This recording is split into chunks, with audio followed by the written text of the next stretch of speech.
Sebuah rekaman menyentuh hati viral di media sosial setelah memperlihatkan aksi seorang pria yang kelaparan usai berjuang selama 8 jam mengevakuasi keluarga dan warga di tengah bencana banjir. Video tersebut diunggah oleh akun Instagram @rumpigosip pada Rabu 3 Desember 2025. Dalam rekaman itu, terlihat pria tersebut berjalan menyusuri arus banjir sambil memeriksa barang-barang yang hanyut terbawa air. Di tengah kelelahan yang jelas terlihat, ia menemukan sebuah kulkas yang tersangkut di pinggir aliran air. Dengan tangan gemetar, ia membuka kulkas tersebut dan tanpa banyak pikiran langsung memakan apapun yang masih tersisa di dalamnya. Menurut narasi unggahan yang beredar, pria itu sejak pagi tidak sempat makan karena fokus membantu evakuasi ibu, anak-anaknya, serta beberapa tetangga yang terjebak di rumah-rumah mereka. Tindakan spontan memakan makanan dari kulkas hanyut itu menggambarkan kondisi darurat dan keputusasaan para korban bencana yang tengah berjuang bertahan hidup. Warganet pun membanjiri komentar dengan ungkapan simpati serta doa bagi para korban banjir di wilayah Sumatera tersebut.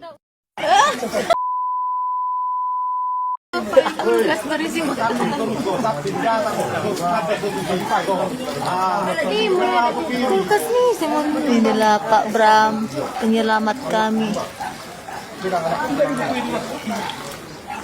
Karena lapar dia, guys. Dia ada kulkas yang terhanyut, guys. Dia makan. Tapi ke jalan udah dapat divija. Download Tribun X sekarang, menghadirkan lokal menjadi Indonesia.